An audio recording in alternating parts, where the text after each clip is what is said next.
अस्सलाम वालेकुम viewers. Viewers, आजकल सोशल मीडिया पर एक बात का बहुत चर्चा है कि आने वाले वक्त में सूरज की वजह से ज़मीन पर एक बहुत बड़ी तबाही आने वाली है। वेदर बहुत ज़्यादा हार्श हो जाएंगे और गर्मी इतनी ज़्यादा बढ़ जाएगी जो इंसानों और जानवरों की बर्दाश्त से बाहर हो जाएगी। कहने वाले तो ये भी कहते हैं कि 2024 या 2025 एक ऐसे साल हैं जिनमें दुनिया खत्म हो सकती है। अब इन बातों में कितनी हकीकत है, आइए जानते हैं आज के एपिसोड में। व्यूअर्स, सूरज बहुत पावरफुल है और इसका अंदाजा हम इस बात से लगा सकते हैं कि 30 अक्टूबर 1961 को सोवियत यूनियन ने एक TSAR बॉम्बा नामी एक थर्मोन्यूक्लियर बॉम्ब का एक एक्सपेरिमेंट किया और इस एक्सपेरिमेंट से जो एनर्जी रिलीज हुई उसकी मिसाल आज तक इंसानी तारीख में नहीं मिलती है। और हिरोशिमा और नागासाकी पे जो अमेरिका ने न्यूक्लियर अटैक किया था उससे तकरीबन 3800 गुना ज्यादा जो इस ब्लास्ट की जो पावर थी वो ज्यादा थी। एंड व्यूअर्स, इससे जो सेस्मिक वेव्स बनी थी उन्होंने दुनिया का तकरीबन 3 मरतबा चक्कर लगाया। व्यूअर्स, इस ब्लास्ट से जो बनने वाला मशरूम है वो तकरीबन 1000 किलोमीटर की दूरी से देखा जा सकता था।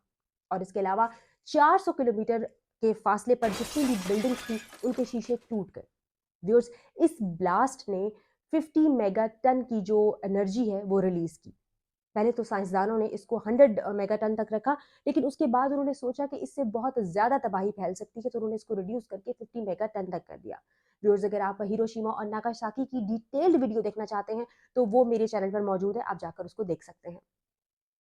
व्यूअर्स, 50 मेगाटन के जो ये थर्मोन्यूक्लियर बम थे, अगर इतने ही 15 मिलियन बम्स को इकट्ठा किया जाए और उनसे जितनी एनर्जी बनेगी और जितनी तबाही होगी उतने ही लेवल की उतने ही एनर्जी के ब्लास्ट सूरज में हर सेकंड में होते हैं।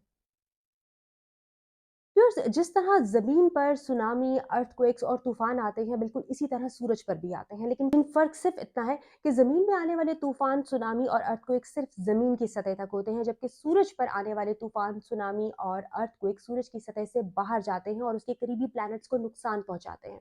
व्यूअर्स, सूरज पे हवाएं चलती हैं जैसे ज़मीन पर चलती हैं, लेकिन ज़मीन की जो हवाएं होती हैं वो ठंडी होती हैं, जबकि सूरज की जो हवाओं का नॉर्मल टेम्परेचर होता है वो 1 लाख डिग्री सेल्सियस तक होता है। एंड व्यूअर्स, जैसे जैसे इनकी स्पीड बढ़ती जाती है ये हीट और टेम्परेचर उसके साथ साथ बढ़ता चला जाता है। व्यूअर्स, सूरज इतना बड़ा है कि अगर हम 13 लाख जमीनों को इकट्ठा करें तो फिर एक सूरज बनता है। इसीलिए सूरज में आने वाला छोटे से छोटा तूफान भी इसके साथ के प्लैनेट्स के लिए बहुत ही खतरनाक साबित होता है। जो सूरज में हर 11 साल के बाद एक एक्सप्लोजन होती है और उसकी वजह से मैग्नेटिक एनर्जी बनती है और सोलर फ्लेयर्स आते हैं। अब ये 11 साल के बाद क्यों होता है? क्योंकि 11 साल के बाद सूरज के नॉर्थ और साउथ पोल अपनी पोजीशंस को फ्लिप करते हैं और फिर अगले 11 साल के बाद ऐसा दोबारा होता है। इसको सोलर साइकिल भी कहते हैं। वैसे तो इससे कोई बहुत बड़ा नुकसान नहीं होता, लेकिन हर 100 या 1000 साल के बाद जब ऐसा होता है तो फिर बड़े बड़े सोलर फ्लेयर्स आते हैं। व्यूअर्स, 1 सितंबर 1859 में एक ऐसा ही सोलर फ्लेयर जमीन से टकराया और उसकी वजह से जितने भी टेलीग्राफ स्टेशंस थे उनमें चिंगारियां भड़क उठी और कुछ पे तो आग लग गई।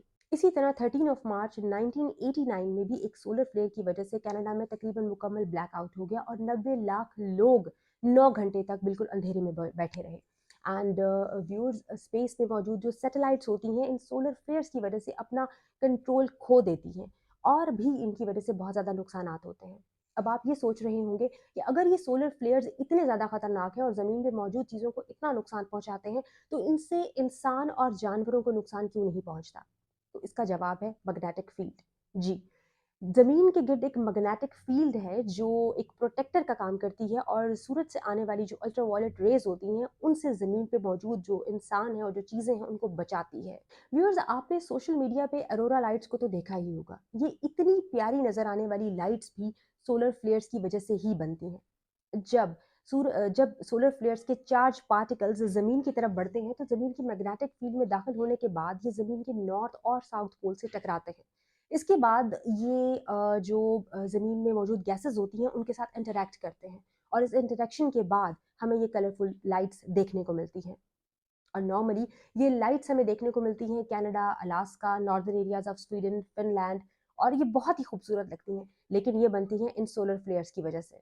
व्यूअर्स, ये मैग्नेटिक फील्ड हमें नॉर्मल डेज में भी सूरज की अल्ट्रावायलेट रेस से बचाती हैं और लेकिन कभी-कभी जब ये सोलर फ्लेयर्स बहुत ही ज़्यादा पावरफुल होते हैं, तब ज़मीन पर मौजूद इलेक्ट्रॉनिक की जितनी भी चीज़ें होती हैं, उनको नुकसान पहुंचता है। अगर इस साल 2024 को और 2025 में कोई ऐसा सोलर फ्लेयर ज़मीन से टकराता है, तो हो सकता है कि हमारी जितनी भी इलेक्ट्रॉनिक की अशिया हैं, इसके अलावा हमारा जीपीएस है, हमारा रेडियो है, सोलर सोलर पैनल्स हैं और साथ इंटरनेट है, तो इनको नुकसान पहुंच सकता है और साथ ही साथ सैटेलाइट्स को भी। व्यूअर्स, ज़मीन को बचाती है इसकी मैग्नेटिक फील्ड और ना ही कोई क़यामत आने वाली है और ना ही कुछ ऐसा होने वाला है जब तक मैग्नेटिक फील्ड जो ज़मीन की मैग्नेटिक फील्ड है ज़मीन के गिर्द मौजूद है। हाँ, अगर ये ख़त्म हो जाए फिर शायद ज़मीन से ज़िंदगी ख़त्म हो सकती है। अगर आपको वीडियो अच्छी लगी है तो इसको लाइक, शेयर एंड सब्सक्राइब ज़रूर कीजिएगा और इंशाल्लाह मुलाकात होती है आपसे नेक्स्ट वीडियो में। तब तक के लिए अल्लाह हाफ़िज़।